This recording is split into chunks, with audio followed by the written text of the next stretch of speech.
크게 할렐루야. 네. 오늘 영적인 안식을 얻으려면이란 주제의 말씀인데요. 미국 가면요, 뉴욕 중심가에 카페가 있는데 그 카페의 이름이 드림어리 카페라고 해요. 드림어리 카페.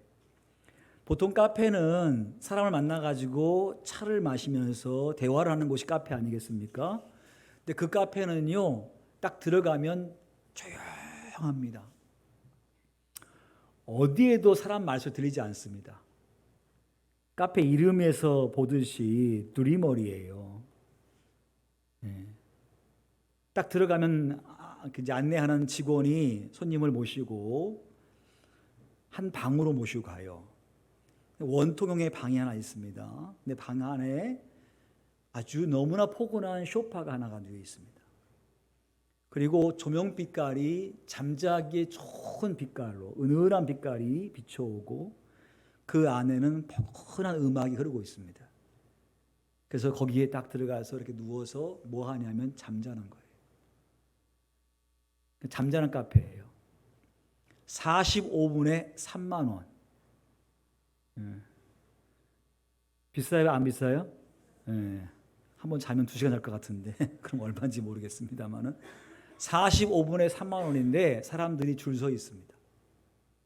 그 비싼 돈을 들고 돈 주고 자겠다고 줄 서 있다 그래요. 근데 이러한 카페가 점점 많아지고 있고 미국 같은 경우에는요, 그 잠에 관한 컨텐츠의 경제의 그 수익이 20조 원이래요. 20조 원. 그만큼 선진국가의 현대인들이 잠에 대한 관심이 너무나 많고 잠을 못 자고 살기 때문에 어떻게 하면 잠을 잘 수 있을까라고 하는 컨텐츠들이 계속 늘어나서 시장 규모가 점점 커진다는 거예요. 근데 이러한 질병, 잠을 자지 못하는 이 질병은 선진국 사람들만이 겪는 특별한 고충이라고 한다고 해요.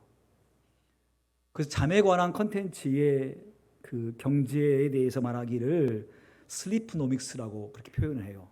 슬립이란 말이 영어로 잠이란 말입니까? 그 다음에 이코노믹스, 그러니까 슬립노믹스라고 이렇게 해서 잠에 관한 사업.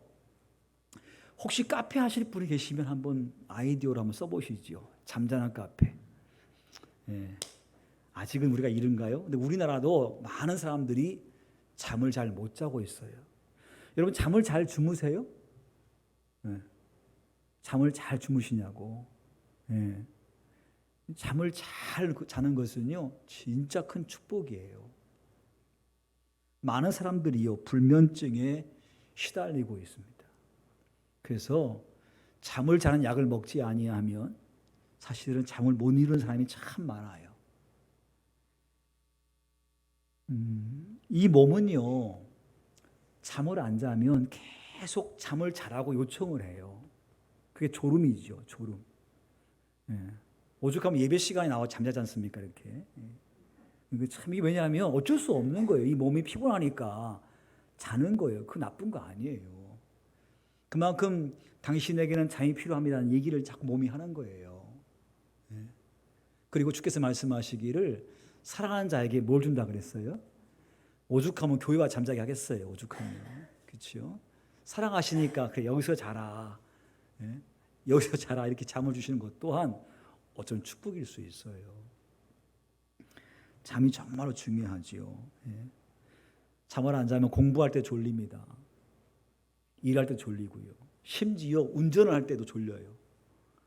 저는 깜짝 놀랄 때가 있어요. 가끔 가다 보면 이렇게 눈을 감고 운전하고 있더라고. 탁 눈을 뜬 순간에 머리가 쭉 비서요. 잠깐 동안에 깜빡하는 거예요. 보통은 자지 않으려고 막 참는데 어느 순간은 탁 끊겨서 잠을 자더라고. 참 이게 그런 가운데 사고 안 난 게 참 다행인데요. 그만큼 우리 인간의 몸은요, 잠을 못 자면 잠을 자라고 계속 사인을 보내는 거지요. 그래야만이 건강할 수 있다는 거예요. 자, 몸이 건강하려면 제가 지지난주에 설교하기를 호흡을 잘 하셔야 됩니다. 기왕이면 복식 호흡을 하십시오. 하루에 시간을 내서 10분만이라도 복식을 호흡을 하게 되면 우리의 모든 피의 흐름과 뇌의 기능이 건강해질 수 있으니 복식 호흡하시고 음식을 잘 드십시오. 잘 드시되 골라 드시고 고단백질 저칼로리를 골라 드시고 꼭꼭 씹어 드시고 그 다음에 규칙적으로 드시고 그렇게 제가 얘기했어요. 더불어서 신앙이 건강하려면 호흡하듯이 기도해야 됩니다 그랬어요. 기도하지 아니하면 결단코 내 생각과 내 계획들을 접어놓고 하나님의 말씀을 순종할 수가 없어요. 예수님 안에 있으나 끝없이 자기 생각대로 살아가는 신앙인이잖아요. 기도할 때에 그래 이거 포기하자. 그래 이거 내려놓자. 그래 이거 해야 되겠다. 나를 이길 수가 있는 거예요. 기도 외에는 나를 이길 능력이 나가지 않아요. 그리고 음식 먹듯이 말씀을 먹지 아니하면 건강할 수가 없는 거예요. 우리 아이들이요. 초등학교 6년, 중학교 3년, 고등학교 6년, 12년 교회 다녀요. 근데 대학을 딱 가면 대학 입학하자마자 거의 90% 이상이 교회를 안 나와요. 아니 12년 동안 교회에서 신앙 교육을 시켰는데 대학에 딱 들어가면 거의 90% 이상이 교회를 안 나와요. 생존율, 신앙 생존율 통계적으로 10%예요. 왜 그럴까? 12년의 신앙 교육이 도대체 뭐가 어떻게 됐길래 그들은 대학 들어가자마자 세상의 문화와 세상의 가치관에 그냥 동화돼 버렸을까? 라고 하는 거예요. 가장 근본적 이유가 뭐냐면 그들에게 말씀이 없는 거예요. 일주일에 1시간 예배 시간에 설교 10분 이거 듣고 신앙생활 하고 있으니까 그들의 신앙이 크겠습니까? 말씀을 잘 먹고 소화시켜서 그 말씀이 나의 인생을 이끌어 가야 되는데 말씀을 먹질 않으니 영적으로 건강할 수 있겠어요? 그러니까 세상의 유행과 가치관에 그냥 휩쓸려 가는 거 아니에요? 그래서 건강하려면 기도가 중요하고 그리고 건강하려면 규칙적으로 말씀을 열심히 먹어야만이 그 말씀이 나의 인생을 바르게 세울 수 있다는 거 아니겠습니까? 세 번째로 오늘 함께 나눌 얘기가 뭐냐면 영적인 안식이에요. 영적인 안식. 내가 어떻게 하면 안식할 수 있을까? 여러분 잠을 잘 주무세요?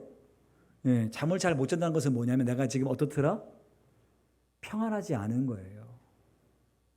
평안하지 아니하면 절대로 잠은 잘 수가 없습니다. 그러니까 잠과 평안함은 어쩌면 이퀄이에요.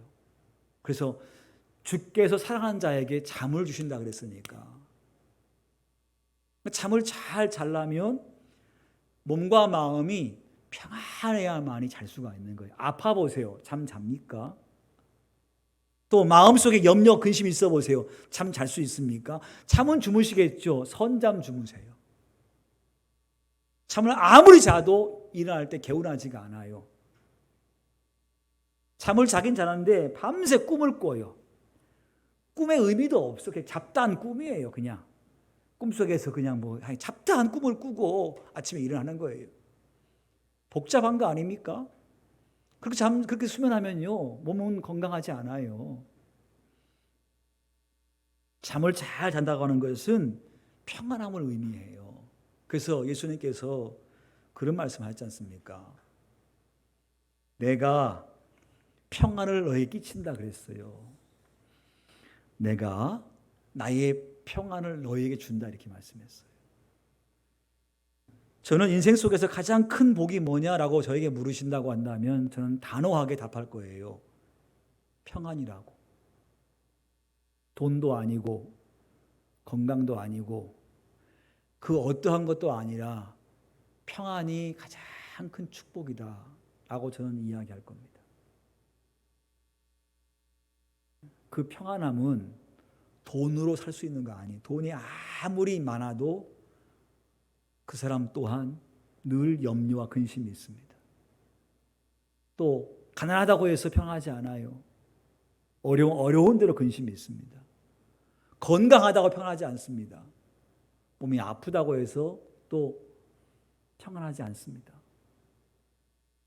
그 평안은 세상 것으로 주어지는 것이 아니에요. 왜 그러냐면 평안은 예수님께서 오셔서 나에게 주셔야 돼요. 그분이 내게 오셔야 되고 그분이 나에게 주어야만이 우리가 평안할 수 있어요.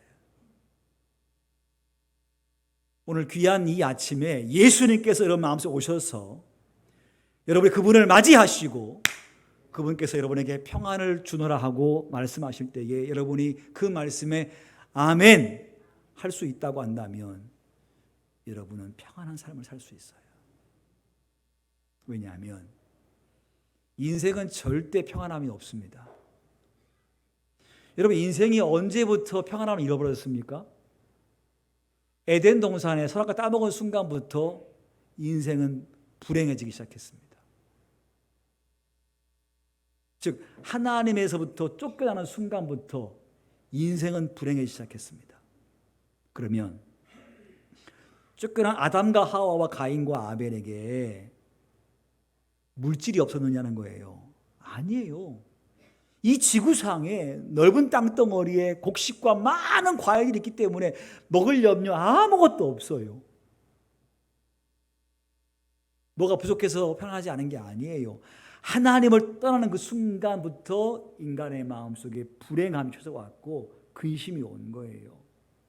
악한 마귀가 우리에게 준 게 뭐예요?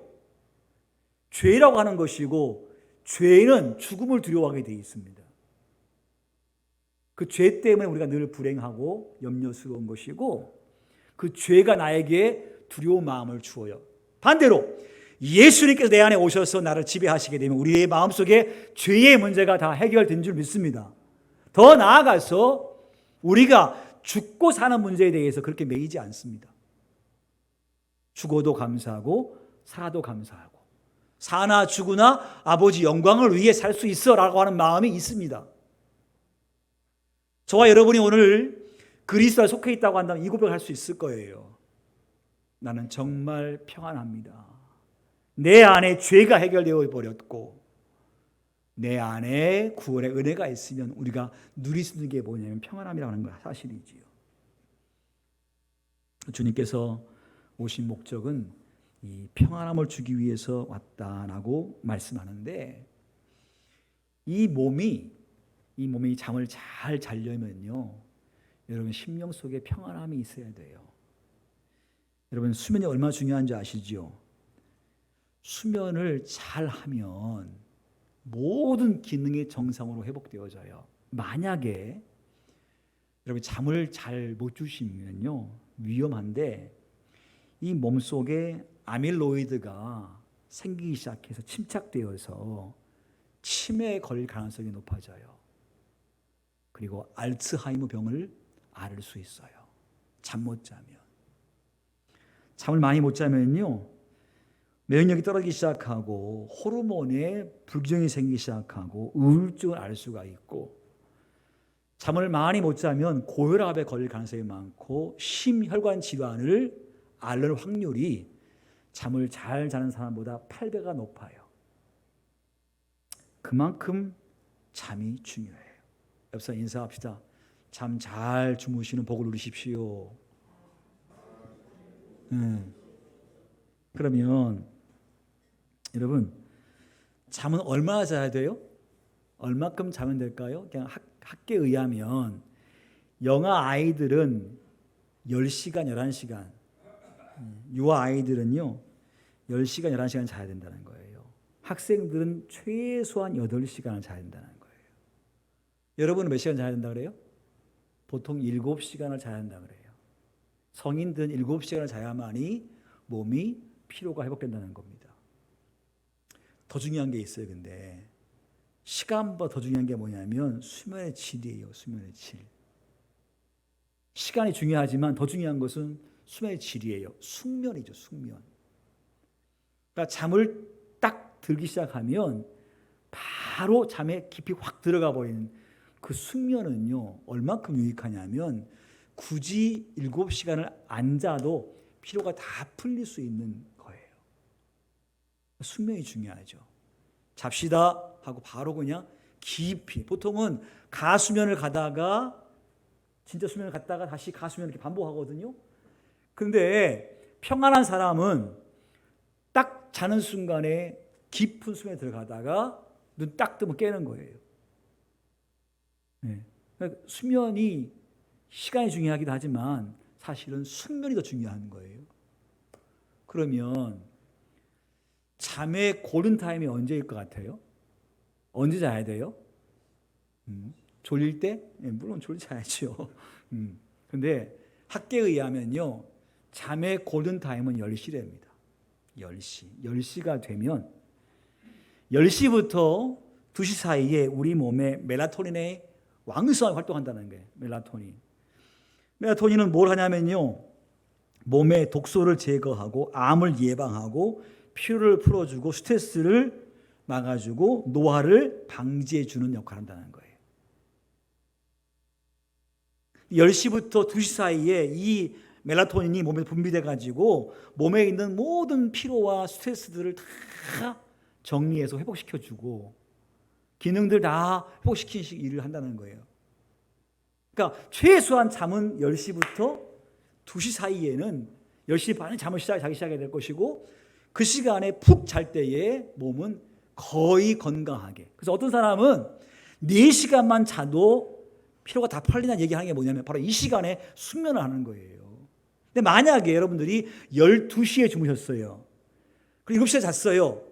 피로가 풀리지 않습니다. 이 2시간 동안의 피로는 쌓여 있는 거예요. 쌓이고 쌓이다 보게 되면 뻥 하고 터지는 수가 생기는 거예요. 병으로. 제가 가만히 보니까요, 10시 잠을 시작하면은 새벽 5시면 눈이 딱 떠질 것 같아. 그죠? 7시에 자니까. 그잖아요? 그럼 딱 교회 나오면 될 것 같아. 새벽 예배. 그게 딱 맞네. 그렇다. 그럼 건강도 해주고 육체의 건강과 영적인 건강을 다 회복할 수 있겠다는 생각이 드는 거예요. 하여간 그 시간 안에는 꼭 잠을 주무셔야 되고 더 중요한 게 있습니다. 잠을 자는 시간이 일정해야 한다는 거예요. 특별히 일어나는 시간은 일정해야 한다는 거예요. 좀 늦게 자서 충분히 못 자서도 일어나는 시간은 분명히 일어나야지만이 그 균형이 깨지지 않고 그 패턴이 계속 될 수 있다는 거예요. 2시간 못 자서도 일어나는 시간 분명히 그 시간에 딱 일어나서 활동하기 시작하면 다시 몸은 정상으로 올 수 있다는 거 아니에요? 그래야만이 이 몸이 건강할 수가 있고 이 몸이 쉼을 얻을 수 있는 거예요. 근데 몸은 그렇치고 그렇게 하면 되겠습니다. 그럼 영은 어떻게 안식할 수 있을까라고 하는 거죠. 오늘 그 이유를 본문 속에서 말씀해 주고 있는데 그 중에 한 가지가 뭐냐면요. 같이 읽습니다. 28절 말씀 같이 읽습니다. 시작. 수고하고 무거운 짐자들아 다 내게로 오라. 내가 너희를 쉬게 하리라 그랬어요. 오늘 우리가 안식을 얻으시려면 오늘 주께서 이렇게 말씀하세요. 다 내게로 와. 내가 너에게 쉼을 줄게. 제가 서두에 인간이 왜 염려와 근심과 불안 속에 살고 있을까 할 때에 첫 번째 이유가 하나님을 떠나는 거라고 했어요. 하나님을 멀리하면 멀리한 만큼 여러분 마음속에 평안함은 사라져요. 주께서 그래서 오셔가지고 하신 말씀이 야 너희들 다 내게로 와라 그랬어요. 내게로 와라. 내게로 와. 내게로 오면 내가 너에게 쉼 줄게. 말씀 잘 들으세요 여러분. 오늘 주께서 말씀하시는 거예요. 여러분에게 하신 말씀이 야 너 거기에서 내게로 와. 너의 중심에서부터 바꿔서 내 중심으로 돌아오라고. 내게로 와야만이 네가 쉼을 얻을 수가 있어.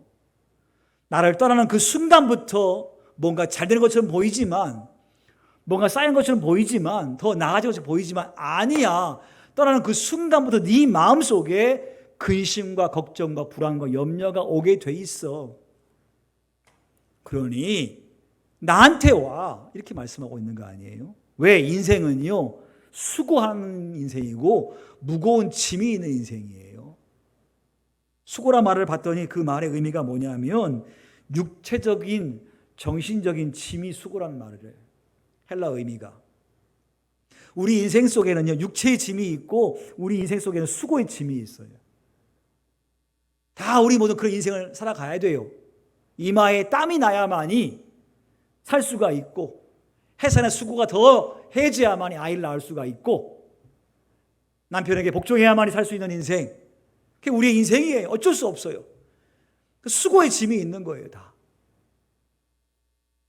또 한 가지 뭐가 있어요? 무거운 짐이 있다고 그랬어요. 수고하고 무거운 짐진 자들아. 무거운 짐이 있어요. 이 짐은 내가 해서 지는 짐이 아니야. 나 때문에 생기는 짐이 아니에요. 그냥 환경 속에서, 상황 속에서 주어지는 짐이 무거운 짐이에요. 이 가을에 비가 많이 와요. 그렇죠? 자연재해가 있어요. 피할 수 없어요. 나의 어떤 힘과 관계 없이 오는 거예요. 우리나라 아이들이요, 딱 태어나는 순간부터 채무자가 됩니다. 애가 응애하고 태어나면 저 아이가 빚을 지고 있어요. 2,076만 원 빚쟁이 됐어요. 그건 제 아이의 책임이 아닌데 그냥 주어져요. 이게 바로 무거운 짐이에요. 태어난 순간부터 모든 인생은 죄책감에 시달려요. 죄책감. 죄가 뭔지도 모르는 인생이요, 태어나면서 죄에 대해서는 영향을 받고 살게 돼 있거든요. 죄에 대한 두려움, 죄에 대한 고통을 누리고 살고 있다고요. 태어나면서부터. 왜? 인간은 원래 원죄가 있으니까. 그리고 죽음이 무서운 거예요. 마귀가 주는 거예요. 마귀가 우리에게 죄책감을 계속 심어줘. 마귀는 우리에게 고소하고 송사하고 우리를 계속 공격을 해와요. 너의 죄에 대해서 계속 우리를 고통스럽게 하는 게 마귀예요. 근데 여러분, 예수님께서 우리의 모든 죄를 다 담당하시고 용서해 주셨기 때문에 내가 그리스도인이면 주께서 우리의 죄에 대해서 다 해결해 주신 걸 믿으시길 축복합니다. 또 한 가지, 악한 마귀는요, 너 죽으면 어떡할래? 너 죽으면 어떡할래? 죽음의 두려움을 계속 집어넣어요. 근데 우리가 예수 믿게 되면요, 죽음이 두렵지 않아요. 사나 죽으나 아버지 영광을 위해서. 할렐루야.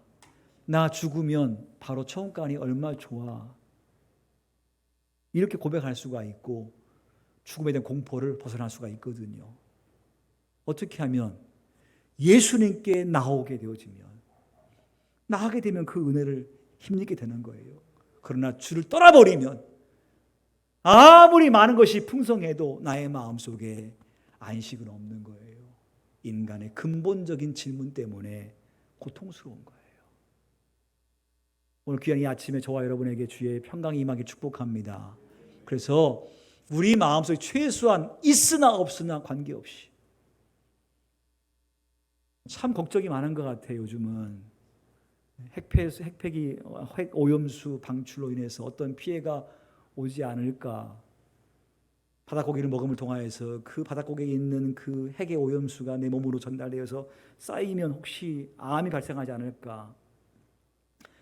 나는 아무 문제 없을 것 같아요. 우리는 최소한 우리 시대는 아무 문제 없어. 근데 우리의 아들들이 한창 활동할 때에, 우리의 손자가 활동할 때에 그 아이들은 그것 때문에 혹시나 질병에 걸리지 않을 것인가 하고 하는 염려가 있어요. 끝없는 생각들이 우리에게 다 와요. 그건 어쩔 수 없어요. 그렇지만 우리가 주님 안에 있게 되어지면, 따라합시다. 하나님께서 그때마다 그것을 이기고 살게 하실 것이다. 그러한 일이 없기를 위해서 계획도 세우고 운동도 하고 또 그것을 위해서 기도도 하겠습니다만은 그 염려함 때문에 오늘을 불행하게 살지 않는다는 거지요. 그때가 되어지면 주께서 우리 아이들을 살리실 것이고, 우리 아이들이 신앙 안에만 서 있으면 주께서 그들을 보호하실 것이다. 할렐루야. 그래서 그 아이들이 예수님께 나아오도록 그 안에 안식이 있으니까 최소한 나는 이 아이들이 신앙 안에 클 수 있도록, 신앙 안에서 살아갈 수 있도록 해주는 것이 나의 사명이니까 그 일을 감당해야 되겠다라고 마음 먹으면 되지 않겠습니까? 주님께 십자가상에서 하신 것이 뭐예요? 이사야 53장 말씀 보니까 그가 찔림은 우리의 허물을 인함이고 그가 사감은 우리의 죄악을 인함이라. 우리의 허물과 우리의 죄악을 그분께 다 해결했어요. 그가 징계를 받음으로 우리가 평안을 누릴 뿐만 아니라 채찍으로 맞음으로 우리가 나음을 입었다 그랬습니다. 예수님께서 십자가상에서 우리의 모든 질고들과 아픔들을 다 담당하셨기 때문에 주님께 가면 우리 안에 쉼이, 안식이 임할 줄 분명히 믿습니다. 여러분, 그 주님의 초청에 꼭 응하시기를 간절히 바랍니다. 내게로 와, 내가 너 쉬게 해줄게. 이 부르심에 꼭 응하시기를 축복합니다. 두 번째로 우리가 어떻게 하면 안식할 수 있을까 할 때에 이렇게 말씀하고 있습니다. 다 같이 한번 29절 말씀 같이 읽습니다. 시작. 나는 마음이 온유하고 겸손하니 나의 멍에를 메고 내게 배우라. 그리하면 너희 마음이 쉼을 얻으리니 그랬어요. 자, 안식 얻으려면 뭐 하라고 했냐면 따라합시다. 나의 멍에를 메라. 주께서 말씀하시는 거예요. 너 안식하고 싶으냐? 그러면 나와 함께 멍에를 메라는 거예요. 우리들은요, 그 멍에 안 매면 더 좋을 것 같아. 그렇죠? 그 멍에 안 매야만이 더 편할 것 같고 자유로울 것 같고 더 신날 것 같아, 인생이. 주님께서 내게로 와, 나와 함께 멍에를 같이 매자, 나하고 같이 움직이자, 이렇게 말씀하시는데, 주님, 같이 매면 힘들어요. 같이 매면 불편해요. 같이 매면 너무 괴로워요. 나 그거 안 맬래요. 이게 우리 마음 아닌가 싶어요. 그래서 주시는 감동도 그냥 무시해버리고 깨우침도 그냥 무시해버리고 내 생각대로 살고 있는 거예요. 그러다 보니까 주님을 믿는다고 하면서 우리 안에 안식이 없는 거예요. 안식은 정말 평안함인데 예수 믿는다고 하면서 여전히 돈 걱정, 건강 걱정, 장래 걱정, 미래 걱정, 이런 걱정이 가득한 거예요. 멍에를 매면, 거기서부터 주님과 함께 멍에를 매면 거기서부터 내 안에 안식이 올 텐데 우리는 굳이 안 매겠다고 계속 도망가는 거 아니에요? 여러분, 구약의 야곱이라는 사람이 언제 안식을 얻어요? 형에게 팥죽 팔고 아버지 속여서 형의 장자권 받아버리고 그가 얻은 것은 평안이 아니고 20년 동안 삼촌 나반에 가서 고생하는 거예요. 고생해요. 그렇게 안 해도 받을 장자의 복인데 괜히 자기 마음대로 고생하는 거예요. 그리고 나서 하나님과 씨름하고 나서 여기 한대가 위골된 다음에 네 이름이 뭐냐? 야곱입니다. 네 이름 이스라엘 하라. 내가 너와 함께 할 것이다. 내가 너를 도울 거다. 내가 너를 인도할 것이다 라는 의미의 이스라엘. 너 좀 똑바로 알아라. 너는 원래부터 내 복을 받을 사람이었어. 근데 네 마음대로 살다가 이 고생한 거야. 다시 얘기할게. 너 야곱. 네 머리와 깨로 사는 야곱이 아니라 이제부터는 내가 너와 함께 할 거니까 나 따라와. 그거 그때 가서 안 거예요. 성도 여러분, 주님께서 이리 와 나와 같이 멍에 매게 절대 어렵지 않다 그랬어요. 내 짐은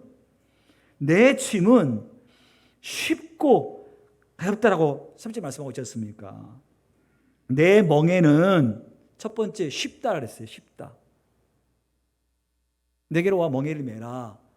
내가 주는 이 멍에는 절대로 무겁지 않아, 어렵지 않아, 쉬운 거야. 충분히 네가 짊어질 수 있는 걸 내가 준다고. 감당치 못할 시험 절대 안 줘. 잘 감당할 수 있는 만큼만 준다고. 절대 네가 버거워서 어려운 거 안 준다고. 감당할 만큼만 준다고. 쉽고 내 짐은 가벼움이라 그랬어요. 그러니까 내게 딱 맞는 짐이야. 어렵지 않은 거예요. 그 짊어지고도 충분히 행복하게 살 수 있는 그 짐을 준다는 거 아니에요. 우리가 참 어리석게도요, 그 멍에 안 멜라고 해요. 진정한 자유를 모르고 진정한 평안을 모르는 거죠.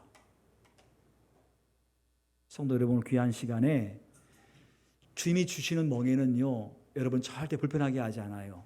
도리어 그 멍에를 통하여서 자유와 기쁨과 평안함을 누리게 해 주실 줄 분명히 믿습니다. 멍에를 매야 돼요.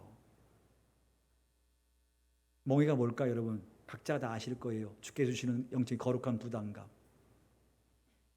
하나님 주시는 거룩한 부담감. 너 기도하지 않겠냐? 너 예배 소홀하지 않아? 이런 거룩한 부담감. 이게 주께서 주시는 멍에거든요. 이걸 내가 순종하면 그때부터 자유가 오는 거예요. 예배에 대한 자유, 사역에 대한 자유가 오는 거예요. 순종하지 않으면 끝없는 부담감으로 다가오고 불편해요. 순종해야 하는 순간에 자유가 오는 거예요. 그 자유 누리고 싶지 않습니까 여러분? 어떤 사람이요, 사람들이 십자가를 지고 가요. 긴 십자가를 메고 가는 거예요. 한참을 막 가는데 어떤 사람이 너무 무거워, 이게 십자가 너무 무거워. 그래서 이 사람이 좀 자르자, 무거우니까. 그래서 십자가 끝을 잘랐어. 이렇게 딱 짊어져 보니까 좀 가벼운 것 같거든요. 또 근데 한참 가다 보니까 무거워 안 무거워? 똑같이 무거운 거예요. 그래서 또 잘랐어. 한참을 가다 보니까 앞에 강이 나왔어요. 다른 사람들은요, 그 십자가, 지고 있는 십자가를 딱 놓더니 그 위를 걸어서 건너가는 거예요. 자기 십자가를 딱 놓고 건너가는 거예요. 근데 잘라버린 그 사람은 맞지가 않아. 건너갈 수가 없는 거예요. 성도 여러분, 무겁다고 계속 거부해버리면 그 십자가 나의 구원의 길인데 혹시 그 구원의 길을 통과하지 못할 수도 있어요. 마지막으로 우리가 어떻게 하면 안식을 얻을 수 있을까 할 때 이게 내게로 와서 배우시래요. 배우란 말의 의미는 제자가 되라는 말과 똑같은 어원을 가지고 있어요. 넌 나의 제자가 되라는 거지 않습니까? 예수님께 와서 배우시래요. 그럼 뭘 배울 것이냐 할 때에 예수님은요, 어떤 분이시냐면 이렇게 되어 있습니다. 나는 마음이 뭐하고 29절 읽어요. 시작. 예, 그죠. 나는 마음이 뭐하고 온유하다는 거예요. 주님은 온유하신 분이시래요.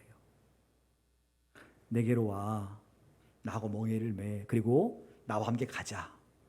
가면서 나를 배워. 내가 어떠한 사람인지. 나는 마음이 온유하니까 너 나와 함께 훈련해서 온유한 자가 돼야 돼. 온유해라. 여러분, 예수님께서요, 예루살렘 올라가서 성전에 가셔서 성전에 가보니까 장사치가 막 장사하고 있거든요. 그러니까 예수님께 화를 막 내요. 화를 불같이 막 내셔요. 짐승 다 쫓아내버리고 돈 받고 상 엎어버리고 막 화를 내셔요. 주님께 볼 수 없는 분함이에요. 근데 주님 그러한 가운데에도 비둘기 파는 자에게 하신 말씀이 가지고 가세요라고 얘기하세요. 그러니까 주님의 화는 남에게 상처를 주는 화가 아니에요. 남의 고통을 주는 화가 아니에요. 주님께 주시는 그 화는요, 누구나 다 공감할 수 있고 받아들일 수 있는 화예요. 우리가 아이를 키울 때에 화를 내거든요. 아이들한테 화를 확 내는데 온유한 자의 어머니의 화는, 아버지의 화는요, 그 아이가 그걸 들을 때에 엄마가 날 싫어하나 보다 이렇게 오해하지 않아요. 분명 화를 냈는데 그 아이가 도리어 감사해요. 근데 우리가 워낙 부족해서 그냥 화를 내버리죠. 그 아이에게 상처를 주는 거예요. 주님의 방법은 상처를 주는 게 아니에요. 감동을 주죠. 그리고 돌이킴을 주죠. 그게 온유예요. 내가 화를 낼 수는 있으나 내 마음의 상처가 안 되고 타인에게 상처를 안 줄 수 있는 화, 그게 바로 온유거든요. 그걸 주님과 함께 멍에를 메고 가면서 배우라는 거예요. 금방 안 배워져요. 계속 같이 가야만이 그게 체득이 되는 거예요, 몸에. 그리고 주님께서 말씀하시기를 나는 마음이 온유하고 겸손하니 그랬어요. 주님은 겸손하신 분이세요. 예수를 잘 믿으면 모두가 다 겸손해지기 시작해요. 예수를 잘 못 믿으면 교만하기 시작하고, 그렇죠? 내게로 와 배우라는 거예요. 성도 여러분, 이 땅의 진정한 안식은 주님의 초청에 응할 때에 누릴 수 있는 축복인 줄 믿습니다. 그리고 두 번째로 그분의 멍에를 메셔야 돼요. 그래야만이 자유가 있고 그래야만이 평안함이 있습니다. 그리고 주님을 배워갑시다.